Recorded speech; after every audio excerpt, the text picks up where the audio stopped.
Hello दोस्तों, good morning. स्वागत है एक बार फिर से आप सभी का एनजेटी एजुकेशन में। दोस्तों आज है 11 फरवरी। आज की वीडियो में हम लोग बात करेंगे 11 फरवरी 2023 के मोस्ट इंपोर्टेंट करंट अफेयर के क्वेश्चंस के बारे में। वीडियो एंड तक देखिएगा, बहुत ज्यादा इंफॉर्मेटिव होने वाली है। और रोजाना की तरह हम लोग वीडियो में साथ ही साथ में टॉप 10 स्टैटिक जीके को भी डिस्कस करेंगे। तो चलिए शुरू करते हैं। सबसे पहला सेगमेंट हमारा होता है रिवीजन का। तो कल का क्विकली रिवीजन कर लेते हैं। अभी हाल ही में एनटीपीसी जो कि एक महारत्न कंपनी है, इसने लगातार छठी बार एटीडी बेस्ट अवार्ड 2023 जीत लिया है। और एक पृथ्वी अवलोकन उपग्रह निसार जो कि लॉन्च किया जाएगा इसरो और नासा की मदद से, ये भारत से ही लॉन्च किया जाएगा और इसी साल सितंबर 2023 में लॉन्च किया जाना है। वैसे इसरो ने कल एक सैटेलाइट लॉन्च किया है, उसके बारे में हम लोग अभी बात करेंगे आज की वीडियो में।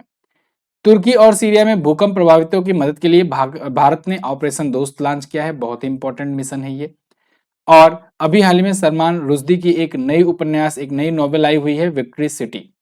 68वें भारत अंतर्राष्ट्रीय परिधान मेले का उद्घाटन ग्रेटर नोएडा उत्तर प्रदेश में किया गया है। इसके अलावा नई दिल्ली में हिमाचल प्रदेश की जो सीएम हैं, उन्होंने हिमाचल निकेतन नाम से एक भवन का शिलान्यास किया है। और विश्व की सबसे प्रतिभाशाली छात्रा एक बार फिर से नताशा पेरिया नायगम को चुना गया है, लगातार दूसरी बार। दक्षिण कोरिया के 108 बौद्ध तीर्थयात्री 43 दिवसीय पैदल यात्रा करेंगे। भारत इनकी मेजबानी करेगा। भारत का पहला ग्लास इग्लू रेस्टोरेंट जम्मू कश्मीर के गुलमर्ग में खोला गया है। और वित्त मंत्रालय ने विवाद से विश्वास फर्स्ट योजना को लागू करने का आदेश दे दिया है। ये टॉप 10 करंट अफेयर के क्वेश्चन थे कल की वीडियो से, जिनका आपने किया रिवीजन। अब आज की करंट अफेयर। पहला क्वेश्चन है, विश्व दलहन दिवस कब मनाया गया? दोस्तों 10 फरवरी को प्रत्येक वर्ष मनाया जाता है वर्ल्ड पल्सेस डे, विश्व दलहन दिवस। ये यूनाइटेड नेशंस का दिवस है, तो इंपॉर्टेंट है। यूनाइटेड नेशन के द्वारा ये मनाया जाता है प्रत्येक वर्ष 10 फरवरी को, दलहनी फसलों के महत्व को लोगों में अवेयर करने के लिए, अवेयरनेस फैलाने के लिए, जागरूकता फैलाने के लिए। दोस्तों 2013 में पहली बार संयुक्त राष्ट्र महासभा ने घोषणा किया था कि 2016 को अंतर्राष्ट्रीय दलहन वर्ष घोषित किया जाएगा। तो ये याद रखिएगा, इंपॉर्टेंट है। एक और चीज यहीं से लिंक करके याद रखेंगे आप, 2023 को मोटे अनाज का वर्ष घोषित किया गया है। मोटे अनाज का वर्ष घोषित किया गया है। तो इस बार जो वर्ष चल रहा है, ये मोटे अनाज का वर्ष घोषित किया गया है यूनाइटेड नेशन के द्वारा। हालांकि ये प्रस्ताव भारत ने दिया था, मतलब ये सुझाव भारत का था और भारत के सुझाव पर ये यूएन के द्वारा लागू किया गया है। सुझाव भारत ने दिया, ये भी पूछा जा सकता है। यूएन 2023 को मोटे अनाज का वर्ष घोषित किया है। अच्छा, वैसे अगर इस बार के दलहन दिवस की थीम की बात की जाए तो pulses for a sustainable future, ये है इस बार की थीम। अभी तक कौन कौन से महत्वपूर्ण दिवस आ चुके हैं फरवरी महीने में? एक तो इंडियन कोस्ट गार्ड डे 1 फरवरी को मनाया जाता है। 2 को मनाया जाता है वर्ल्ड वेटलैंड डे। 4 को मनाया जाता है वर्ल्ड कैंसर डे। 4 को ही अंतर्राष्ट्रीय मानव बंधुत्व दिवस भी मनाया जाता है। 7 फरवरी 2023 को, यानी कि इस बार सुरक्षित इंटरनेट दिवस 7 फरवरी को मनाया गया। ये प्रत्येक वर्ष दूसरे महीने के दूसरे सप्ताह के दूसरे दिन मनाया जाता है। 10 फरवरी विश्व दलहन दिवस मनाया जाता है और अभी मनाया गया pulses for a sustainable future के साथ। क्लियर? आगे बढ़ते हैं। हाल ही में किस देश ने बिजली संकट के कारण राष्ट्रीय आपदा घोषित किया? अभी हाल ही में साउथ अफ्रीका ने दोस्तों, वहां पर पावर क्राइसिस के कारण, इलेक्ट्रिसिटी चले जाने के कारण राष्ट्रीय आपदा यानी कि नेशनल इमरजेंसी इंपोज कर दिया है। वहां पर बिजली संकट से जूझ रहा है दोस्तों साउथ अफ्रीका। और वहां के जो जो राष्ट्रपति हैं सिरिल रामाफोसा, इन्होंने एक लंबा स्पीच दिया और इसमें इन्होंने ये बताया कि अभी का जो टाइम है साउथ अफ्रीका के लिए बहुत ज़्यादा क्रिटिकल है। भ्रष्टाचार भी फैले हुए हैं, गरीबी भी फैली हुई है, पावर कट हो रहे हैं। और इसी वजह से इन्होंने स्टेट ऑफ डिजास्टर को देखते हुए पावर स्टोरेज कट कर दिया है और इमरजेंसी इम्पोज कर दिया है। साथ ही साथ इन्होंने ये भी कहा कि हम इस्तीफा देने जा रहे थे, लेकिन ये तो कहो कि हमें नेल्सन मंडेला की याद आ गई जो हमारे पूर्व राष्ट्रपति रहे हैं, तो इसलिए हम नहीं दिए, वरना हम इस्तीफा दे देते। फिलहाल नेशनल इमरजेंसी क्यों लगाई जाती है? नेशनल इमरजेंसी इसलिए लगाई जाती है दोस्तों, जिससे जो पावर है ना, वो चली जाती है डायरेक्ट मिलिट्री के हाथों में। ठीक है, मिलिट्री के हाथों में, या कहें कि डायरेक्ट सरकार के हाथों में पहुंच जाती है और सरकार को कई प्रकार की विशेष शक्तियां मिल जाती हैं, जिनके तहत सरकार कुछ भी कभी भी तुरंत एक्शन ले सकता है। वहां पर ना सरकार ह्यूमन राइट्स देखेगी, ना कोई और चीजें देखेगी। यहाँ तो जैसे अगर इंडिया में बात किया जाए तो इंडिया में केवल जीने का अधिकार छोड़ दिया जाए तो बाकी सभी मौलिक अधिकार भी खत्म कर दिए जाते हैं। ठीक है, जब इमरजेंसी लगती है तो ऐसे यहाँ पर भी होता है। वैसे पिछले कुछ दिनों में कुछ और देश भी इमरजेंसी की वजह से चर्चे में रहे। जैसे मैंने आपको बताया ब्राजील में अभी इमरजेंसी इम्पोज की गई थी। उससे पहले आपको इक्वाडोर के बारे में बताया गया था कि इमरजेंसी लगी थी। कनाडा में भी इमरजेंसी लगाई गई थी। हालांकि सभी देशों के अपने अलग अलग कारण होते हैं। श्रीलंका में भी इमरजेंसी लगी थी। ठीक है, जैसे कनाडा में अगर बात करें तो वहां पर कोविड वैक्सीनेशन को लेकर के हुआ था। ब्राजील में बात करें तो वहां की जनता ने राष्ट्रपति भवन का घेराव कर लिया था। ठीक है, जैसे अमेरिका में एक बार हुआ था वही स्थिति आ गई थी। और श्रीलंका में अगर बात करें तो श्रीलंका में दोस्तों आप जानते हो वहां पर भी राष्ट्रपति भाग खड़े हुए थे। ठीक है, देश पूरा डूब चुका था, इस वजह से वहां पर इमरजेंसी लगी थी। और इक्वाडोर में ड्रग अपराधों को लेकर के इमरजेंसी लगाई गई थी। यहाँ पर पावर कट को लेकर के लगाई गई है। क्लियर। चलिए अब साउथ अफ्रीका आया है, देखते हैं वर्ल्ड मैप में है कहां पर ये। तो वर्ल्ड मैप में आप देखोगे तो ये रहा अपना प्यारा भारत। यहां से आप अफ्रीका कॉन्टिनेंट में पहले आ जाओ, तो ये रहा अफ्रीका कॉन्टिनेंट। अब साउथ अफ्रीका सबसे साउथ में होगा, बिल्कुल होगा। ये रहा साउथ अफ्रीका। ठीक है, यहां पर एक देश बीच में आपको दिख रहा है लसोथो, इसे छोड़ दीजिएगा। ये लसोथो देश जो है ये बीचों बीच पड़ता है, इसको छोड़ करके इसका साउथ अफ्रीका का बॉर्डर यहां तक है। ठीक है, वैसे अच्छा एक चीज और आपको मैं बता दूं, साउथ अफ्रीका वहां पर तो मैंने भले ही केप टाउन लिखा हुआ है इसकी कैपिटल, लेकिन इसकी कैपिटल होती है तीन। एक है केप टाउन, और एक होता है ब्लोएम फाउंटेन, और एक कैपिटल है इसकी प्रिटोरिया, ये रही। तो ये प्रिटोरिया, ब्लोएम फाउंटेन और केप टाउन, ये तीनों की तीनों इसकी कैपिटल है साउथ अफ्रीका की, दक्षिण अफ्रीका की। सिरिल रामाफोसा यहाँ के प्रेसिडेंट, यहाँ की करेंसी होती है साउथ अफ्रीकन रैंड। ठीक है ना, आगे बढ़ते हैं। हाल ही में दवा निर्माता फाइजर लिमिटेड ने अतिरिक्त निदेशक और प्रबंध निदेशक के रूप में किसे नियुक्त किया? तो दोस्तों फाइजर लिमिटेड ने भारत के लिए मीनाक्षी नेवटिया को नियुक्त किया है अपना अतिरिक्त निदेशक और मैनेजिंग डायरेक्टर। यहां पर आप देख पाओगे Pfizer ropes in Meenakshi Nevatia as M D additional director. इन्हें भारत के लिए नियुक्त किया गया है। ठीक है, भारत में ये एडिशनल डायरेक्टर होंगी और मैनेजिंग डायरेक्टर होंगी अगले 5 सालों के लिए। ये आएंगी एस श्रीधर की जगह पर, जो इस्तीफे की घोषणा कर चुके थे अगस्त में ही, लेकिन ये अभी मार्च तक रहेंगे और अपना पद मार्च में छोड़ेंगे। उसके बाद ये पद ग्रहण कर लेंगे। फाइजर लिमिटेड की अगर बात करें दोस्तों, तो ये एक दवा निर्माता कंपनी है। इसकी वैक्सीन भी आई थी कोविड-19 के दौरान, इसने भी अपनी वैक्सीन जारी की थी। इसकी वैक्सीन का नाम था फाइजर बायोएनटेक। क्या था? BioNTech Pfizer. ठीक है, अगला देखते हैं। हाल ही में म्यांमार और किस देश ने परमाणु ऊर्जा विकसित करने के लिए समझौता किया? ये एक बहुत बड़ी डेवलपमेंट हुई वर्ल्ड जियोपॉलिटिक्स में। देखिए कल क्या हुआ कि म्यांमार और रूस ने एक डील करा। इन दोनों ने परमाणु ऊर्जा विकसित करने के लिए, न्यूक्लियर एनर्जी विकसित करने के लिए डील करी हुई है।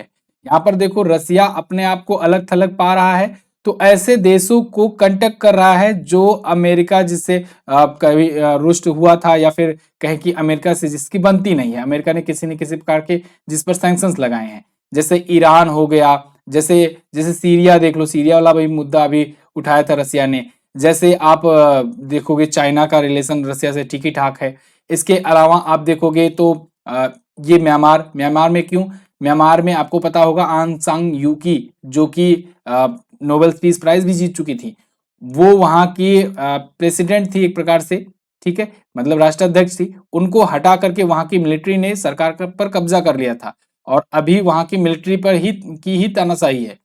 तो ऐसे में रसिया वहां से डील किया, यानी कि कहें कि उस तानाशाह से डील किया। और क्या किस बात की डील की? कि हम लोग न्यूक्लियर एनर्जी डेवलप करेंगे, मतलब आप भी, आपको अपनी टेक्नोलॉजी देंगे, आपको चीजें देंगे, सिस्टम्स प्रोवाइड करेंगे, आप nuclear technology information centre Myanmar में बनाओ। ठीक है, मतलब कि कुल मिलाकर जान लो कि रसिया ही बना रहा है वहां पर।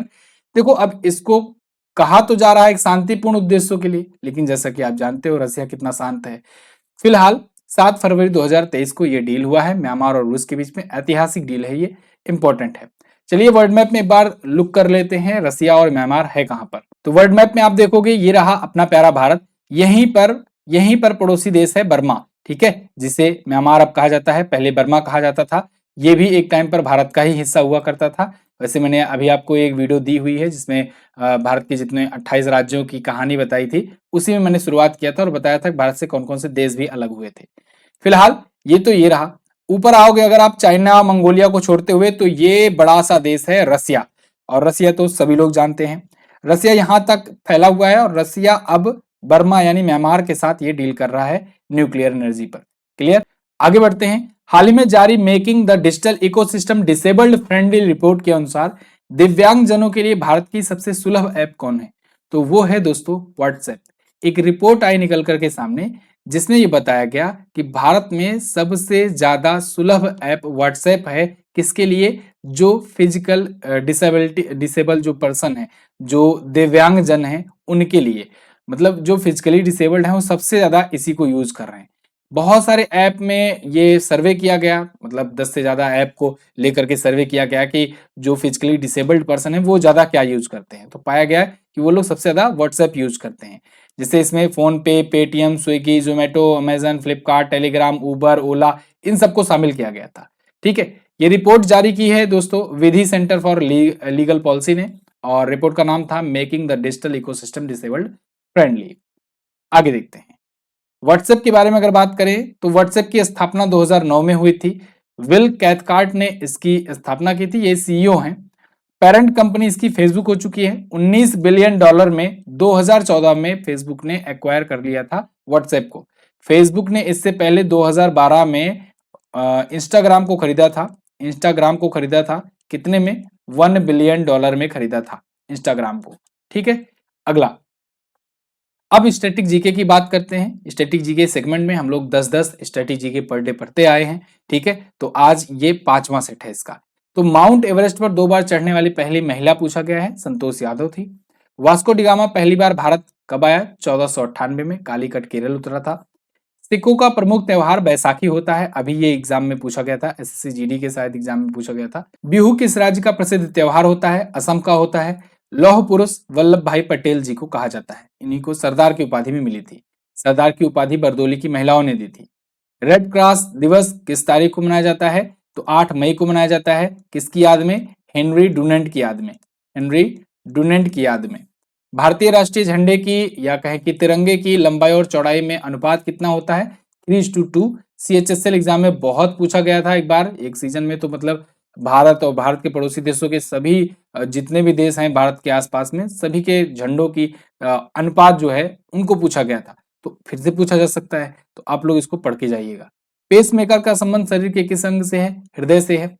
कार्बन का सर्वाधिक शुद्ध रूप ग्रेफाइट होता है। ठीक है, ग्रेफाइट सबसे शुद्धतम रूप है।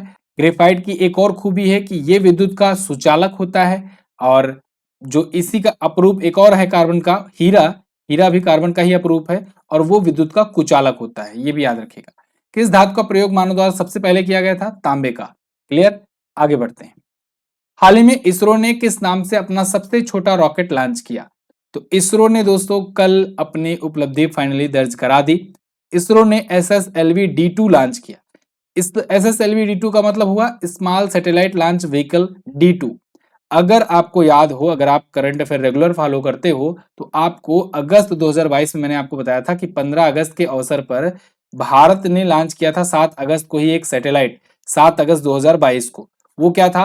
SSLV D1 था सैटेलाइट। इस पर मैंने आपको एक छोटी सी वीडियो भी बना करके दी थी। SSLV D1 क्या था कि स्मॉल सैटेलाइट लॉन्च व्हीकल, ये रॉकेट था।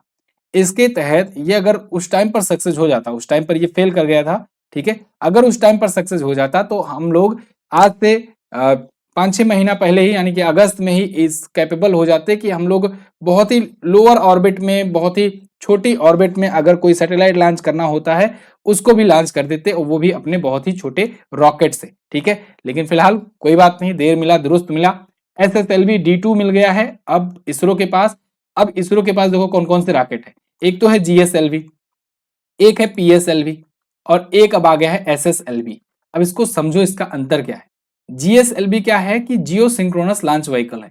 जब किसी रॉकेट को, किसी सैटेलाइट को हमें जियो सिंक्रोनस ऑर्बिट में छोड़ना होता है, यानी ऐसे ऑर्बिट में छोड़ना होता है कि वो पृथ्वी के साथ साथ घूमे। तो ऐसी ऑर्बिट कौन कौन सी है? 36,000 किलोमीटर की ऊंचाई पर है ये ऑर्बिट। ठीक है ना, आपने फिजिक्स पढ़ा ही होगा। ठीक है, नहीं पढ़ा तो आप ALP बैच ज्वाइन कर लो, उसमें फिजिक्स पढ़ाया जा रहा है, सब कुछ बताया गया है। तो वो जियो स्टेशनरी सैटेलाइट लॉन्च व्हीकल है। तो ऐसे जो कम्युनिकेशन सैटेलाइट होते हैं बेसिकली वो इसमें लॉन्च किए जाते हैं। ये बहुत हैवी होता है, बहुत ऊंची कक्षा में लॉन्च करने के लिए किया जाता है।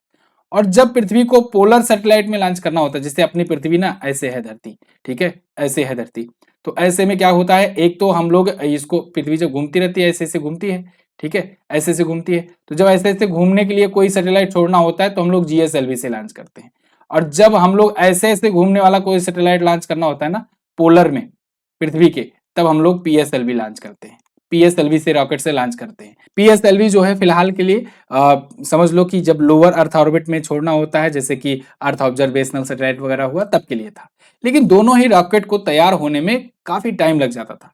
एसएसएलवी जब से बना, एसएसएलवी पर इसरो ने काम किया, तो ये मात्र 2 से 3 दिनों में ही तैयार हो जाएगा लॉन्च करने के लिए। और किसी का भी कोई रॉकेट हो, कोई कॉमर्शियली अपना लाके लॉन्च करना चाहता है, इसरो के थ्रू लॉन्च करवाना चाहता है, तो इसरो कहेगा ठीक है 2 दिन का मौका दो, हम आपके लिए रॉकेट तैयार रखते हैं और आपका सैटेलाइट छोड़ देंगे आसमान में, बस हमें इतना चार्ज दे देना। ठीक है, तो इस हिसाब से कॉमर्शियल सैटेलाइट को लॉन्च करने के लिए ज्यादा यूज होगा।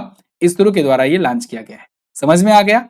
तो इसरो ने अब इसके जरिए अभी 3 सैटेलाइट लॉन्च किए हैं। कौन कौन सा? EOS 07, EOS का मतलब हुआ अर्थ ऑब्जर्वेशनल सैटेलाइट, ठीक है, पृथ्वी अवलोकन उपग्रह जिसे कहते हैं, तो ये 07। इसके अलावा जेनस 1 और आजादी सैट 2, जो कि हमें अगस्त में ही लॉन्च करना था लेकिन उस टाइम पर सक्सेस नहीं हो पाया था, तो आजादी सैट 2, ये 3 उपग्रह लॉन्च किए गए 450 किलोमीटर की ऑर्बिट में। क्लियर? समझ में आया? कहां से? श्रीहरिकोटा सतीश धवन अंतरिक्ष केंद्र से 10 फरवरी 2023 को। इसरो और नासा के बारे में अभी कल भी हम लोगों ने बात किया था कि ये दोनों मिलकर के निसार लॉन्च करेंगे। ठीक है, NASA ISRO synthetic aperture radar, ये सितंबर में लॉन्च होगा, ये भी ध्यान रखिएगा। आगे बढ़ जाते हैं इसरो के बारे में बाकी बेसिक डिटेल। एस सोमनाथ जी इसके चेयरमैन है वर्तमान में। हाल ही में किसने लखनऊ में ग्लोबल इन्वेस्टर समिट 2023 का उद्घाटन किया? Very most important question, UP exam के लिए खास करके। देखो अभी लखनऊ में ग्लोबल इन्वेस्टर समिट चल रही है, 3 दिनों की ये समिट है, 3 दिनों तक चलेगी।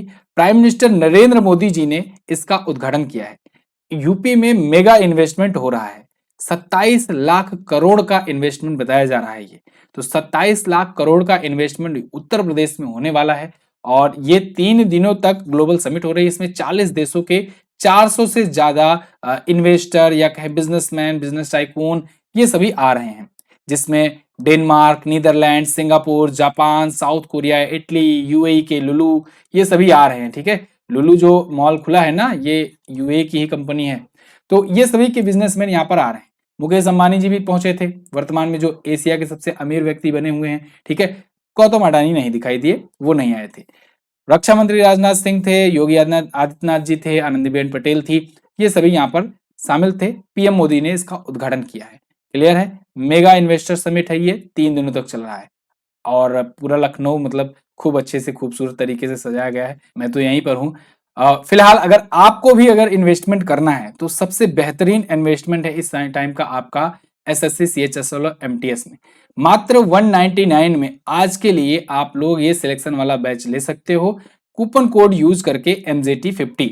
और इस बैच के जरिए आपको पूरा का पूरा जीएस कंप्लीट कराया जाएगा। इसके अलावा आपका करंट अफेयर बहुत अच्छे से मजबूत हो जाएगा और इसके अलावा स्टैटिक आपका मजबूत हो जाएगा। ये तीनों ही सेगमेंट आप तैयार कर सकते हो अच्छे तरीके से और आपका जो आने वाला एग्जाम है जो 9 तारीख से शुरू हो रहा है, उसमें आप बहुत ही अच्छा स्कोर कर सकते हो। इसमें वीडियोज के माध्यम से सारी छोटी छोटी वीडियोज अपलोडेड हैं, तो उनको भी आप देख सकते हो। इसके अलावा भी वीडियोज वहां पर लगातार आ रहे हैं, उन सभी का एक्सेस आप प्राप्त कर सकते हो। ठीक है, तो जीएस सेक्शन आपका बहुत ही अच्छे से मजबूत हो जाएगा मात्र 199 में। आगे देखते हैं, आत्मा लाइफ टाइम अचीवमेंट अवार्ड किसने जीता? इसको जीता है दोस्तों KM मेमन ने। KM मेमन दोस्तों ये एमआरएफ टायर आपने सुना है ना, एमआरएफ के ये चेयरमैन है, MD और CEO हैं। तो इनको मिला है आत्मा लाइफ टाइम अचीवमेंट अवार्ड। यहां पर आप देख पाओगे आर्टिकल है टाइम्स ऑफ इंडिया का, के मेमन रिसीव आत्मा लाइफ टाइम अचीवमेंट अवार्ड। देखो इनको दिया है किसने? इनको दिया है हिसाशी तेकेउची ने। हिसाशी तेकेउची जो कि जापान के हैं और मारुति सुजुकी के ये MD और CEO हैं, इन्होंने इनको दिया है ये अवार्ड। आत्मा का मतलब होता है ऑटोमोटिव टायर्स मैन्युफैक्चरर्स एसोसिएशन। तो इसके द्वारा ये अवार्ड हर साल दिया जाता है। इस बार लाइफ टाइम अचीवमेंट का अवार्ड मिला KM मेमन को। क्लियर है? हाल ही में जारी ग्लोबल क्वालिटी इंफ्रास्ट्रक्चर इंडेक्स यानी GQII में भारत किस स्थान पर रहा? तो दोस्तों भारत इसमें रहा 5वें स्थान में। इस रिपोर्ट के बारे में बताया है क्वालिटी काउंसिल ऑफ इंडिया ने। इसने बताया कि भारत वर्तमान में विश्व की जो टॉप 5 जो प्रत्यायन प्रणालियां हैं, जो एक्रीडिटेशन सिस्टम्स हैं, उसमें 5वें स्थान पर है। ठीक है, भारत टॉप पर अमेरिका है और उसके बाद यूरोपियन कंट्रीज हैं। टोटल 184 अर्थव्यवस्थाओं को इसमें रैंक किया गया था। हाल ही में महाराष्ट्र सरकार ने किसको 2022 के लिए महाराष्ट्र भूषण पुरस्कार प्रदान करने की घोषणा की? तो दोस्तों 2022 के लिए महाराष्ट्र भूषण पुरस्कार दिया जाएगा अप्पा साहेब धर्माधिकारी जी को। अप्पा साहेब धर्माधिकारी यहाँ पर आपको दिख रहे हैं, ये सोशल वर्कर हैं और इनको ये अवार्ड दिया जाएगा। अभी एकनाथ शिंदे जी ने घोषणा की है इस अवार्ड की। महाराष्ट्र भूषण पुरस्कार दोस्तों इनके पिताजी भी पा चुके थे, नाना साहेब धर्माधिकारी। ये 2008 में ये रिसीव किए थे ये अवार्ड। उस टाइम के मुख्यमंत्री हुआ करते थे अशोक चौहान, उन्होंने दिया था। और अभी इनको मिला है, सामाजिक कार्यकर्ता, उपदेशक और समाज सुधारक हैं अप्पा साहेब धर्माधिकारी।